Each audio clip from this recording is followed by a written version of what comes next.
In 2023, 2,500 years after Plato wrote about it for the first time, we may have finally found the lost city of Atlantis. So what's the deal with Atlantis? We know that the story of a great flood and a subsequent great reset has appeared in cultures all over the world throughout history. But Plato's Atlantis is one of the most well-known stories of these myths. Plato told the story of Atlantis in two of his works, The Republic and the Laws. And he does so through a framed narrative where he says that he learned the tale from an Athenian whom he calls Solon, who learned it from an Egyptian priest, who learned it from a Phoenician, who learned it from an Atlantean. Basically, word of mouth, but across multiple continents. The story goes that 9,000 years before Plato's time, there was an island nation called Atlantis. This island lay beyond the Strait of Gibraltar, closer to Africa than Europe. And it was a place of wisdom where the people lived in peace and harmony, and were ruled by kings who valued wisdom and virtue above all else. But eventually, they became arrogant and started attacking other civilizations, at which point the gods got pissed and flooded the island, killing everyone and destroying their great civilization. The only survivors were the kings and their family members, who then fled to Egypt and founded a new city there called Antioch. Some scholars think that Plato was just making the whole thing up to make a philosophical point in his work. Others think he might have heard some story about the destruction of a real place. Maybe it was a natural disaster like a tsunami or volcanic eruption, or maybe it was caused by human activity like a dam failing or something. Or maybe, just maybe, there really was a great flood that covered the entire Mediterranean in water, as some scholars believe. See, back in the late 90s, scientists discovered evidence that around 12,000 years ago, during the last ice age, melting glaciers raised sea levels by more than 400 feet. They estimated that this would have flooded large areas of land that are now underwater, including the Aegean and Mediterranean seas.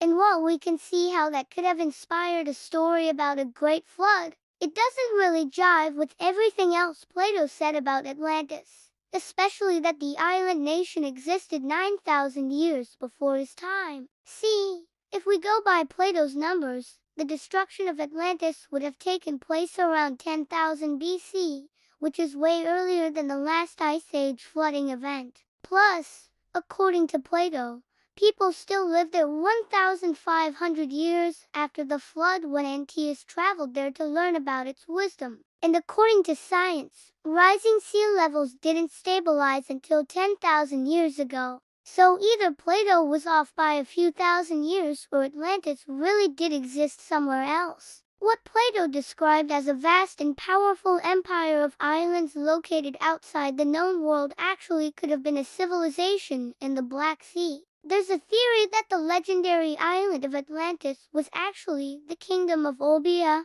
a powerful trading state in the Pontic-Caspian steppe. This theory is based largely on the writings of a Greek historian named Strabo, who described Olbia as being very wealthy thanks to its control of trade routes between Greece and Scythia. Strabo also mentioned that the Olbian kings kept trying to expand their territory, which would line up with Plato's description of the Atlanteans becoming arrogant and overreaching. Now, the only problem is that Strabo wrote about Olbia 2,000 years before Plato wrote about Atlantis, which makes it seem like he should have been writing about Atlantis. I mean, if you find someone's diary entry saying that the Incas built a massive highway system and then destroyed it in a civil war, you'd probably guess that they were talking about the famous destruction of the Capacan rather than some other less famous and equally fictional South American highway. Plus, Strabo talks about visiting Olbia himself and says that it was definitely a real place, not just a myth. And if that's the case,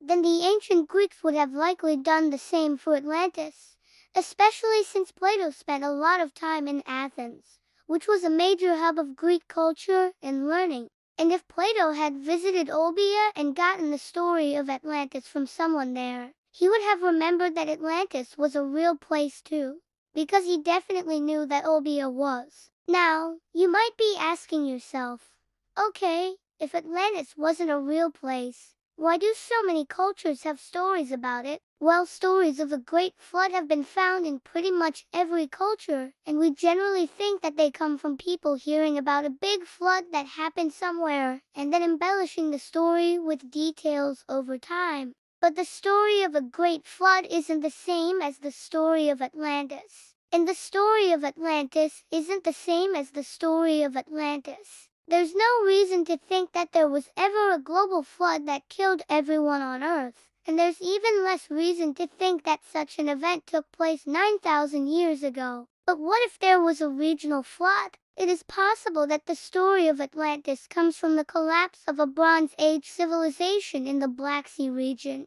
This civilization thrived from around 3300 BC to 1200 BC, and its people developed some of the earliest known technologies, including metalworking and wheeled vehicles. By 1200 BC, though, the civilization collapsed for reasons we don't know, and the people were scattered. This could have been the event that Plato was referring to as the destruction of Atlantis. But wait, there's still the issue of when Plato wrote about Atlantis. His description came 2,000 years after the fall of the Bronze Age civilization. So wouldn't that mean that Plato was misremembering the timeline? Not necessarily. Historians have noted that Plato sometimes fudged his numbers, and that might be what he was doing here. Or maybe the Bronze Age civilization fell in stages.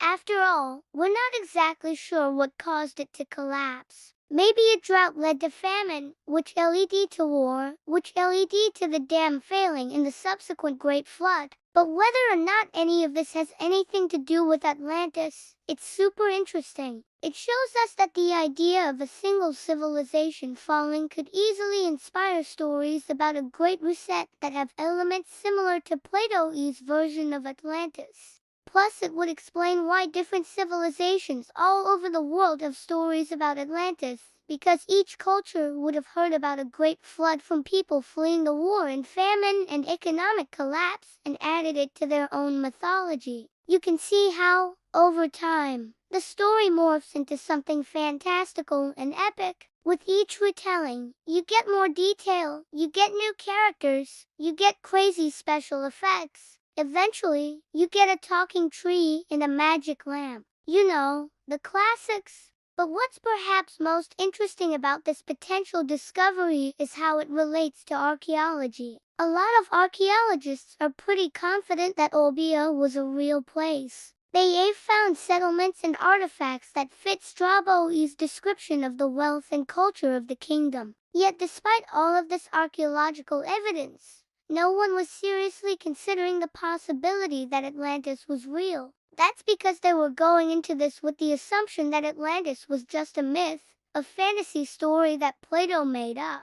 And while it's possible that Plato was just making the whole thing up, it's also possible that he heard about a real place and then wrote about it. Yet no one considered that possibility until relatively recently, which raises an important question. How many other myths are actually based on real places and events? I mean, you know how they say that all good stories have some truth to them? Well, maybe all truths have a story attached to them. We just have to find a way to separate the wheat from the chaff. Like, imagine if someone had gone into the search for King Arthur with the expectation that there really was a warrior king named Arthur who fought against the Saxons. Imagine how many important historical documents we would have found if we went looking for them. It turns out that there are actually quite a few stories about Arthur and his knights that are almost certainly based on real events. So when we start out believing that something is just a myth,